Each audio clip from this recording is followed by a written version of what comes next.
Welcome back to the Lived Experiences Revealed. I'm Dr. Tamia Ryan, and welcome to episode 2.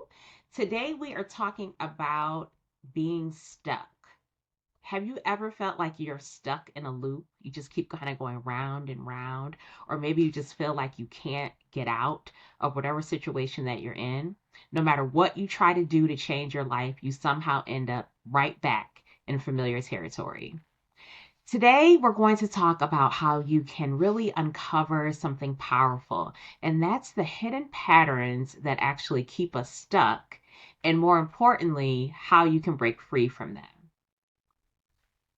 Sometimes we might feel like we're just unfortunate in certain areas of our life, whether that is relationships, career moves, or personal goals, and you might just feel like situations keep repeating themselves. Does that sound familiar to any of you?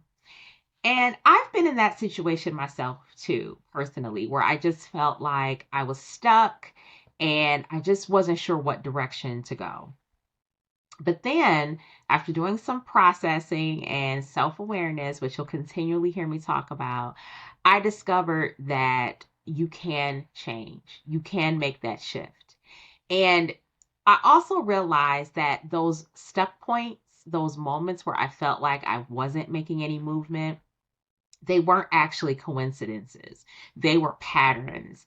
But patterns can be broken once you learn how to reveal them and once you tap into them.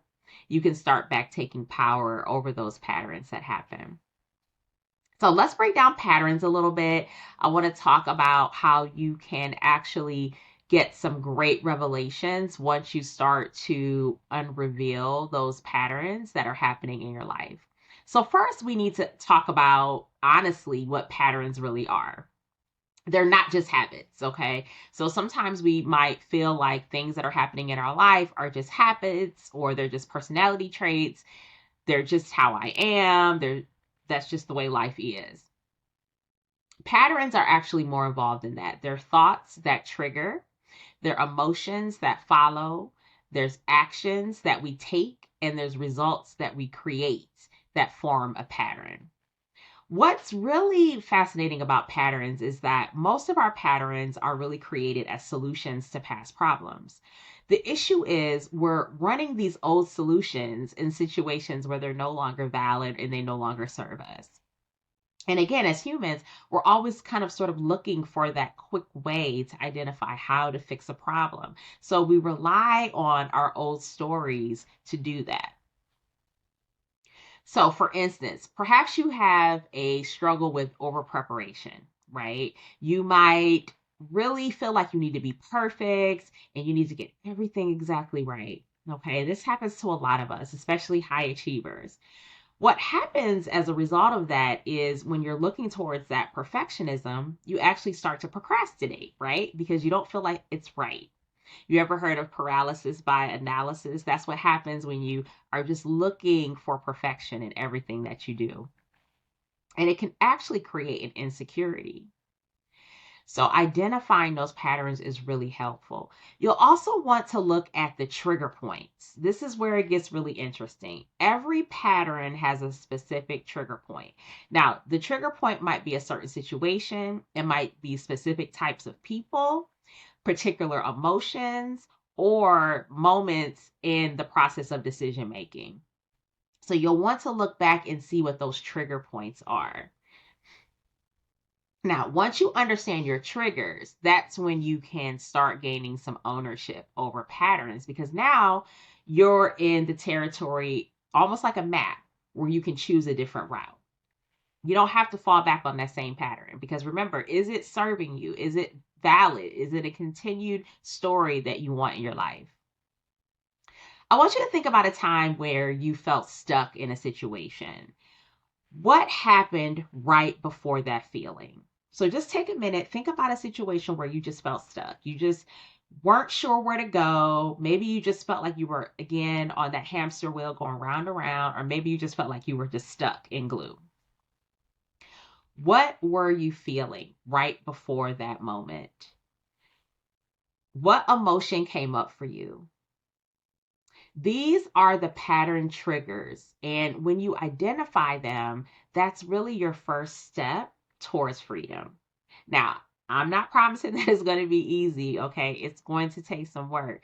But once that self awareness really starts to kick in and you're able to start identifying some of these components, that's when you're going to start to see movement in your life. Now, as far as a pattern breakthrough, patterns can't survive awareness. So that's that word again, self awareness. The moment you shine a light on your patterns, they lose their grip. They're not as powerful anymore. But here's the key, you have to replace them with something productive and something new. So remember, I talk a lot about that bag, okay? Now, when you're making space, you're dumping things out, you need to replace all of that stuff that you are no longer owning. You need to replace it with something positive, okay? Now, that doesn't mean go and weigh yourself down and overcommit and do all of these things that are not going to be sustainable. You have to be selective about what you're integrating into your life. So if we were to break this down into steps, you're going to notice the pattern, okay? Notice the repetition. How do you respond each time this situation happens, or each time you have an interaction with this particular person, or people that maybe present with a certain personality or certain dynamic? What is the pattern that continues to show? You're going to identify the trigger point, and then you're going to understand what you believe was the benefit of continuing this pattern. Because sometimes, as I mentioned, we are implementing these patterns as a result of problems. And maybe it worked in an old situation, but it's not working now. So you have to have that self awareness to reflect on, okay, when I did this and it worked for me, what was going on in my life? But what's different about my life now? And why is this no longer serving me? Why is it no longer working? So, in doing all of this, we're going to challenge some of the underlying beliefs that we have. Okay. And that's the hard work because, again, patterns form and they stick with us, but they also keep us stuck. So, when you're trying to unroot all of that, the pattern is going to have a grip on you, right? But remember what I said a few moments ago, that self-awareness, that's the key. When you can start thinking consciously about the decisions that you're making, I'm falling back into this pattern. I'm reliving this same old played out story time and time again. When you start to become self-aware of that, that's how you're disrupting it, okay? And you're ultimately choosing a new direction. So I have an exercise that you can do for you. Now, I like to do this in the evening, but you can do this whatever works for you. Some people are morning people. For me, the morning is like hectic. I'm getting the kids going out to school and headed, about the day. So the evening is the best time for me to do this, but do this at the best time for you. Okay. And this is a pattern reveal journal prompt that you can actually use, and it can be really effective. So what you're going to do is you're going to think about what situation felt familiar for you in that day. Okay. You're going to look at those situations that have played out time and time again. What felt most familiar? What felt most comfortable? Now, after you identify that situation, I want you to think about what was your automatic response. So again, we go into autopilot, right? Something happens, it's familiar to us, and we just react the same way that we always react, right? That's what we think we're supposed to do. Now, what about this old story might be driving this pattern? Okay. And this is where the self-awareness comes in. Why are you responding this way? Is it because something happened 5 years ago that was a similar situation and that's how you reacted? And it's just continued to happen in your life. And so that's what you've been most comfortable at going towards. Now, this is the part that is going to really help you drive change. What new response could you choose? So, if you didn't have that option to respond the way that you did, the way that you've always done, and you had to pick another option, what would that option look like? Now, I'm not telling you that you need to go and do that option, right? Right now, what we're doing, we're just trying to retrain our thinking in that there are multiple alternatives to how we can respond to particular situations, to particular people, to events in our life, right? Remember, it's not about controlling other people. It's not about being in control of other people's situations, right? We can't do that. So we are trying to manage our response. We're trying to manage the patterns that have evolved in our life. Now I want you to ask yourself, what would become possible if this pattern were to change?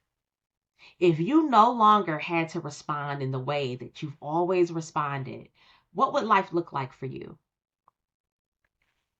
Now, once you identify that, I want you to think about what's a step that you could make towards that change. Okay. Now, I'm not telling you that you have to turn around tomorrow and do this, okay, and make that change. What I want you to get comfortable with first is realizing that there's other options, there's other alternatives that you can implement in your life, okay? And once we can get our thinking changed regarding that, the taking the action steps is going to be a lot more of a natural progression. So try this exercise. If you can do it every day, that's great, especially if it's a situation that you're struggling with. Implement it and then start working on taking those small steps. You don't break patterns by fighting them. You break them by understanding their original purpose, honoring what they were trying to protect, because you were trying to take care of yourself in many of these situations, okay? So it's not about blaming. It's not about saying, I shouldn't have done this, I shouldn't have done that. At that moment, that worked for you, right? But it's not working for you anymore. So now we're going to work towards creating new, more empowering responses in our life. When I finally understood this concept, my life shifted, my thinking shifted, my stress levels decreased, okay? Because instead of just beating myself up over regret or I should have done this, I should have said no, I shouldn't have took it on, I recognized that I had put those patterns in place initially to keep me safe, but I now have the power to create new ways to feel secure and take action. I want to hear from you. Drop a comment below sharing a pattern you've noticed in your life, what this pattern might have originally been trying to protect, and one new response you're willing to try. As I mentioned, we're all here to support and help one another. Remember, your patterns were created from your experiences, but they don't have to define your future. You have the power to reveal them, understand them, and create new patterns that serve your growth. If this episode resonated with you, make sure to like, subscribe, and hit that notification bell. Next, we'll be diving into something equally powerful, and that's how to create new patterns that stick. So you'll want to stay tuned for the next episode. Until then, I'm Dr. Tamia Ryan, and this is the Lived Experiences Revealed, reminding you that every pattern was once a solution, but you get to choose which solutions you carry forward.